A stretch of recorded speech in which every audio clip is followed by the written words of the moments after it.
वाइस्ट opinion के नए अंक में आपका स्वागत है दोस्तों।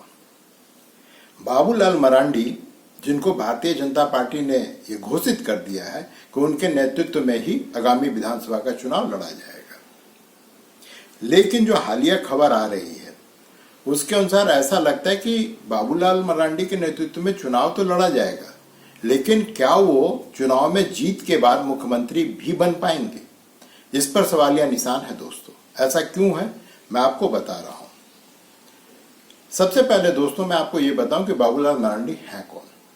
बाबूलाल मरांडी जो है अखिल भारतीय विद्यार्थी परिषद अर्थात एबीवीपी के प्रोडक्ट हैं, जो भारतीय जनता पार्टी की छात्र इकाई है। संताल समाज से आते हैं और ये कॉलेज के दिनों में ही, स्कूल के दिनों में ही ये जो है जनसंघ और फिर जो है भारतीय जनता पार्टी से जुड़ चुके थे। ये पढ़ाई लिखाई के बाद में शिक्षक थे, फिर इन्होंने त्याग पत्र दे दिया और उसके बाद में इन्होंने अपना पूरा जीवन जो है वो राजनीति में खपा दिया और इसका इनको जो है इनाम भी मिला। ये जब वाजपेयी जी की सरकार थी उस समय इनको जो है मंत्री बनाया गया। करिया मुंडा उसमें यहाँ के झारखंड के बहुत बड़े कदावर नेता हुआ करते थे। उनकी अनदेखी करते हुए इनको जो है केंद्र में मंत्री बनाया गया और जब 2000 में झारखंड का निर्माण हुआ फिर इनको करिया मुंडा के ऊपर तरजीह देते हुए यहाँ का झारखंड का पहला मुख्यमंत्री इनको बीजेपी ने बनाया। यहाँ तक सब कुछ ठीक था, लेकिन 2 या 3 साल के बाद 2003 में संभवतः लोगों ने इनके खिलाफ, कुछ पार्टी के ही लोग और जो इनके सहयोगी दल थे, उन लोगों ने इनके खिलाफ बगावत कर दी। बगावत क्यों की, ये मैं कभी और आपको बताऊंगा। तो उसका परिणाम ये हुआ कि इनको अपना मुख्यमंत्री पद से इस्तीफा देना पड़ा और उसके बाद में अर्जुन मुंडा यहाँ पर मुख्यमंत्री बने। जैसा कि आपको पता है कि अर्जुन मुंडा भी आदिवासी समाज से आते हैं, तो यहाँ पर एक आदिवासी को हटा करके दूसरे आदिवासी को मुख्यमंत्री बनाया गया। ऐसा इसलिए किया गया क्योंकि आपको पता ही है कि झारखंड एक आदिवासी बहुल राज्य है। यहाँ पर एक अपवाद के रूप में अगर रघुवर दास को आप माइनस कर दें तो यहाँ पे जो भी मुख्यमंत्री बना वो सब के सब आदिवासी समाज से ही आते हैं।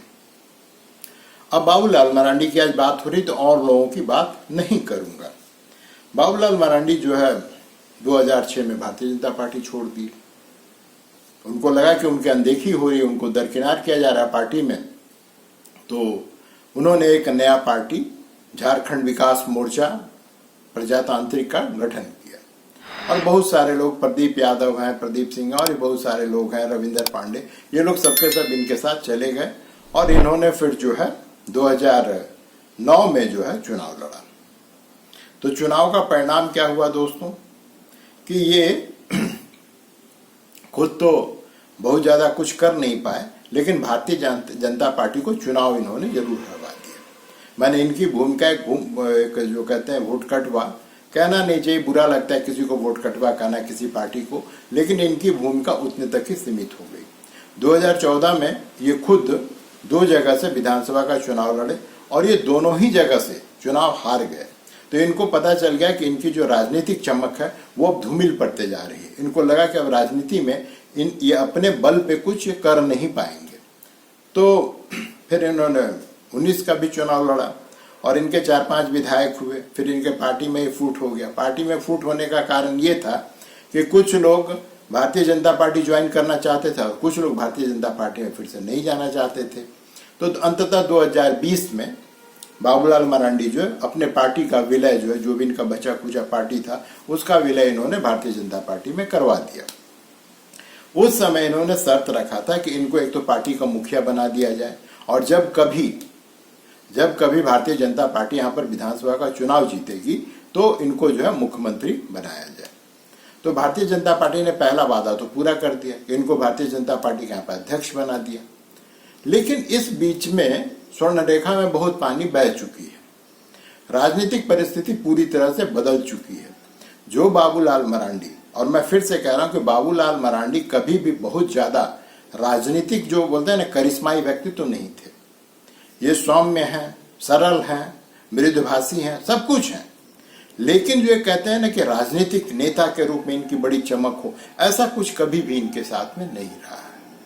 ये जब भी सत्ता में आए हैं या मंत्री बने हैं तो इनके पीछे जो है भारतीय जनता पार्टी की संगठनात्मक शक्ति जो है वो कार्य करती थी, आरएसएस के लोग काम करते थे, तब ये बड़े नेता बनते थे। लेकिन जब इनके पीछे से आरएसएस की शक्ति हट गई, भारतीय जनता पार्टी के जो संगठन की शक्ति है वो हट गई, तो ये राजनीतिक रूप से हाशिए पे आ गए। जो इन्होंने नई पार्टी भी बनाया था वो कभी भी 10 सीट नहीं पा पाई। 80 में से आप 10 सीट नहीं आप कभी प्राप्त नहीं कर पा रहे हैं, और आप अपने को एक राजनीतिक शक्ति के रूप में स्थापित करना चाहें, ये हास्यास्पद है। अब जब ये भारतीय जनता पार्टी में आ चुके हैं, भारतीय जनता पार्टी के अध्यक्ष हैं, और यहाँ पर जो है इनको शिवराज सिंह चौहान ने घोषित कर दिया है कि जो आगामी विधानसभा का चुनाव लड़ा जाएगा वो बाबूलाल मरांडी की अध्यक्षता में ही, उनके नेतृत्व में ही लड़ी जाएगी। यहाँ तक तो सब कुछ ठीक है, लेकिन यहाँ पर जो शिवराज सिंह चौहान है या हेमंत बिस्व शर्मा है वो चुनावी प्रभारी हैं। जो इस राज्य के प्रभारी हैं वो लक्ष्मीकांत वाजपेयी हैं, और लक्ष्मीकांत वाजपेयी ने जो अभी रिपोर्ट, सूत्रों के हवाले से खबर है दोस्तों, लक्ष्मीकांत वाजपेयी ने जो रिपोर्ट अभी केंद्रीय नेतृत्व को सौंपा उसमें उन्होंने स्पष्ट कहा है कि अगर बाबूलाल मरांडी के नेतृत्व में चुनाव लड़ा जाता है तो भारतीय जनता पार्टी का कोई भविष्य कम से कम झारखंड में नहीं है, और न ही यहाँ का भारतीय जनता पार्टी के जो युवा नेतृत्व है, जो युवा नेता लोग हैं, कार्यकर्ता हैं, वो इनको नेता स्वीकार करने की स्थिति में नहीं है। तो स्वाभाविक है कि जब आपको नेता, और कल के तारीख में जब जीत करके एमएलए आवेगा, वो आपके नेतृत्व को स्वीकार करने को ही तैयार नहीं है, तो आप मुख्यमंत्री बनेंगे कैसे? अब यहाँ पे स्थिति जो अब सिर्फ 3-4-5 महीना का समय बचा हुआ है चुनाव में। झारखंड में विधानसभा का चुनाव इस साल के अंत में होने वाला है। अब इस स्थिति में भारतीय जनता पार्टी की स्थिति ये हो गई है कि सांप छुछुंदर वाली स्थिति हो गई, न तो वो उगल सकती है न निगल सकती है। वो बाबूलाल मरांडी को हाशिए पे लाने की स्थिति में नहीं है, लेकिन इनको नेतृत्व सौंप दे वो इस स्थिति में भी नहीं है। इसके पीछे कारण है दोस्तों, जो बाबूलाल मरांडी संताल समाज से आते हैं। स्वाभाविक है कि संताल परगना में संतालों की सबसे ज्यादा संख्या है। अब वहीं से हेमंत सोरेन भी आते हैं। अब हेमंत सोरेन आज के तारीख में राजनीतिक रूप से बहुत बड़े पर्सनालिटी बन चुके हैं। अब उनके सामने जब बाबूलाल मरांडी खड़ा करते हैं तो वो बौना दिखाई देते हैं। उनके सामने इनका व्यक्तित्व कहीं ठहरता नहीं है। वो एक तरह से फायर ब्रांड लीडर है हेमंत सोरेन, और ये वहीं पे जो है ये 80 की दशक की राजनीति में अभी उलझे हुए हैं बाबूलाल मरांडी। दूसरी चीज ये है कि भारतीय जनता पार्टी को बहुत स्पष्ट है कि पिछली चुनाव वो क्यों हारी थी। पिछली चुनाव हारने का सबसे प्रमुख कारण था कि कोल्हान में जो 3 डिस्ट्रिक्ट आता है उसके 14 सीट में से, पूरे कोल्हान में विधानसभा के 14 सीट हैं, उसमें से सिर्फ 1 सीट पे भारतीय जनता पार्टी को सफलता मिली थी। इसी तरह से संथाल परगना में जहां पर जो है 18 सीट है, उस 18 सीट में भी शायद 1 या 2 सीट जो है भारतीय जनता पार्टी को मिली, और जो भी रिजर्व सीट है आदिवासियों के लिए उसमें ये 1 भी सीट नहीं जीत पाए। अब अगर वही रिजल्ट को फिर से अगर आगामी चुनाव में दोहराया जाएगा तो भारतीय जनता पार्टी के लिए कोई उम्मीद की किरण भी नहीं है कि वो फिर से यहाँ पे सत्ता में वापसी कर पाएगी, क्योंकि इन दोनों कोल्हान और संथाल परगना मिलकर के टोटल 32 सीट होते हैं।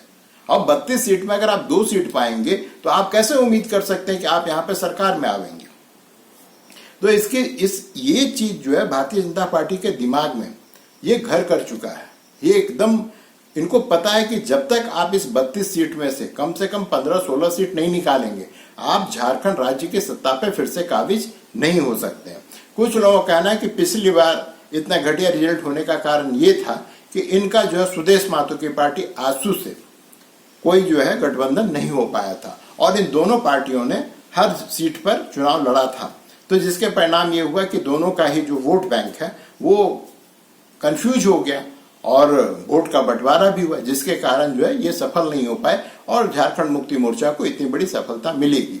इस बार ये वो गलती दोहराने को तैयार नहीं है, अर्थात आजसू से और भारतीय जनता पार्टी का गठबंधन हो जाएगा। इसके साथ ही जो राजनीतिक परिस्थितियां 4 जून के बाद बदली है, अर्थात लोकसभा चुनाव के बाद जो परिस्थिति बदली है, नई परिस्थिति में जो जनता दल यू है उसको भी यहाँ पर भारतीय जनता पार्टी के गठबंधन में शामिल किया जाएगा। शामिल तो अभी भी एनडीए के हिस्सा तो है, लेकिन उनको पहले सीट नहीं देती थी बीजेपी। अब जो है इस बार के चुनाव में उनको वो सीट भी देगी, अर्थात चुनाव लड़ने के लिए 1-2 सीट जो है जेडीयू को अवश्य मिलेगा। तो ये तो रही दोस्तों सिर्फ कोल्हान और संताल परगना की स्थिति। अब संताल परगना के होकर के बाबूलाल मरांडी अगर वहां कुछ नहीं कर पा रहे हैं तो स्वाभाविक है कि भाई आपकी पार्टी में पूछ क्यों होगी।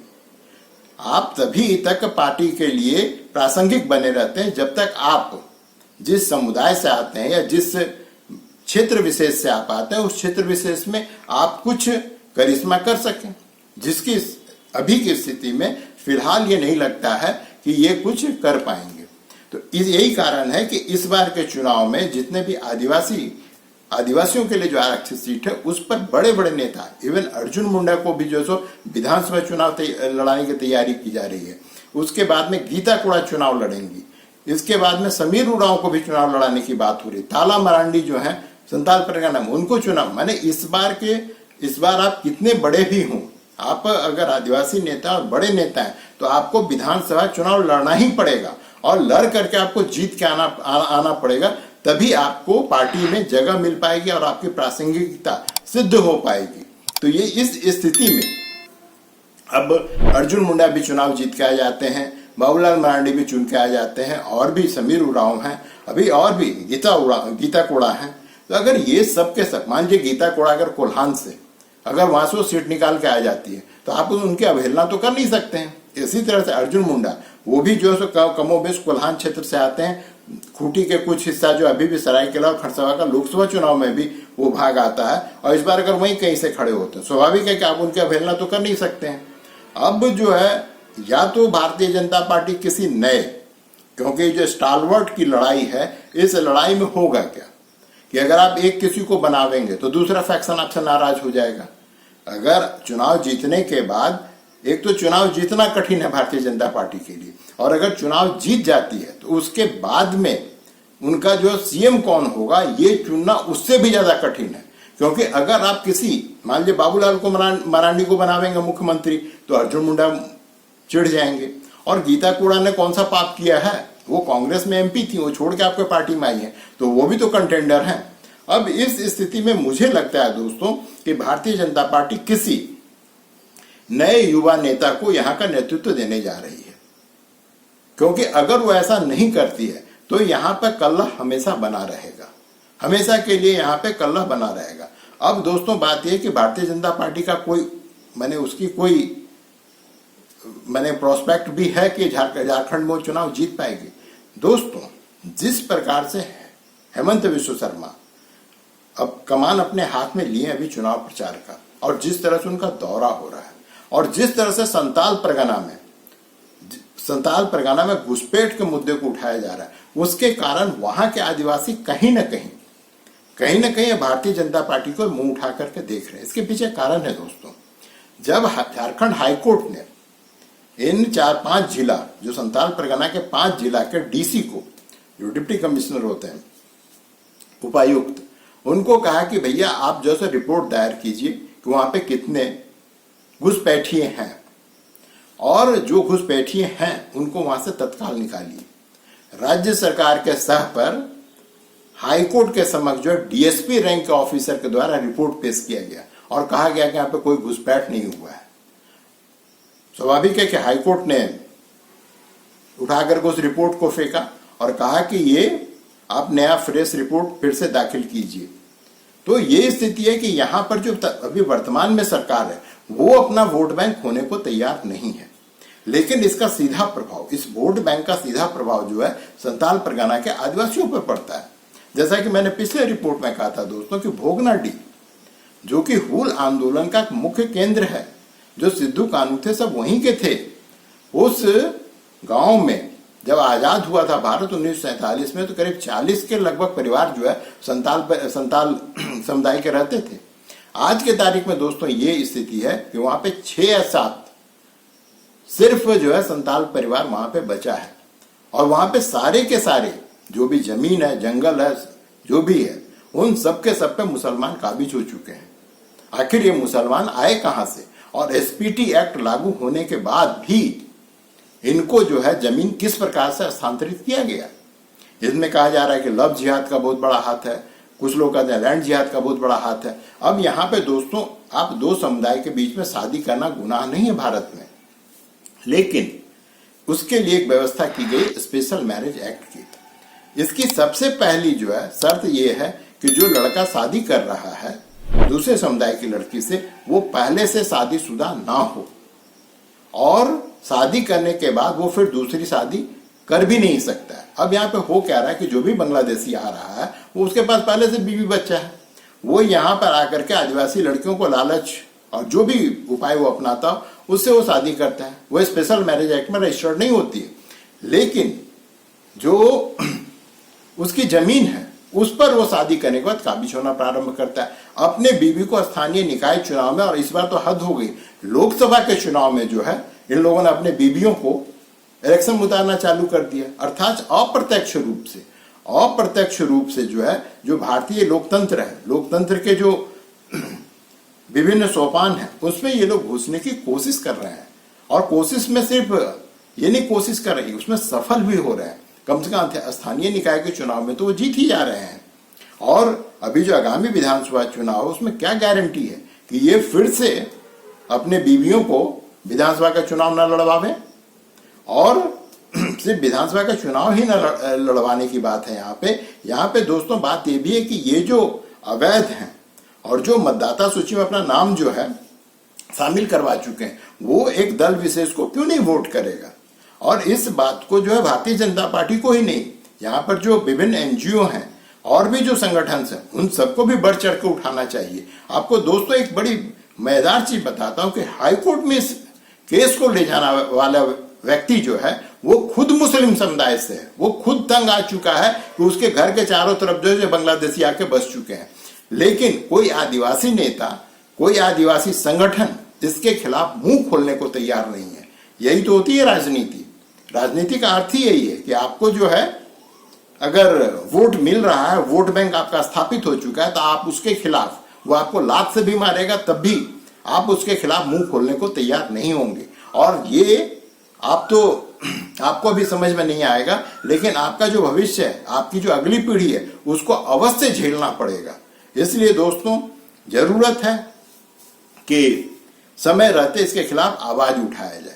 तो यही एक फैक्टर है जिससे बाबूलाल मरांडी संताल परगना में चुनाव जीतने के बाद ये कह सकते हैं कि देखो मैं अपने क्षेत्र से चुनाव जितवाकर ले आया हूं। लेकिन सबको पता है दोस्तों कि उसमें बाबूलाल मरांडी का रोल जो है न्यूनतम होगा, क्योंकि अगर वहां से भारतीय जनता पार्टी सीट निकाल के लाती है तो इसका श्रेय आपको कहीं ना कहीं हेमंत बिस्व शर्मा सरीखे, भारतीय जनता पार्टी के जो फायर ब्रांड लीडर हैं, उनको देना होगा, क्योंकि वो इस चीज को उठा रहे। इतने सालों से बाबूलाल मरांडी संथाल परगना में राजनीति कर रहे हैं, कभी इनकी मुंह खुली थी?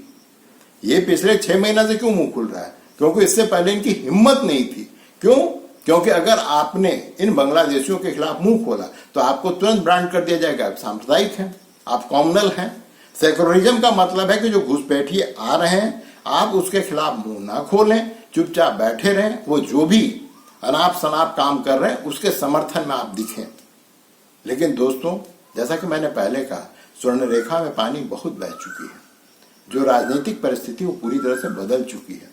अब भारतीय जनता पार्टी कुछ करे या ना करे, लेकिन यहाँ का जो आदिवासी समाज है वो अब इसको बर्दाश्त करने को और तैयार नहीं है, और ये अच्छी बात है। दोस्तों, आज के अंक में सिर्फ इतना ही। मिलते हैं अगले अंक में, तब तक के लिए नमस्कार।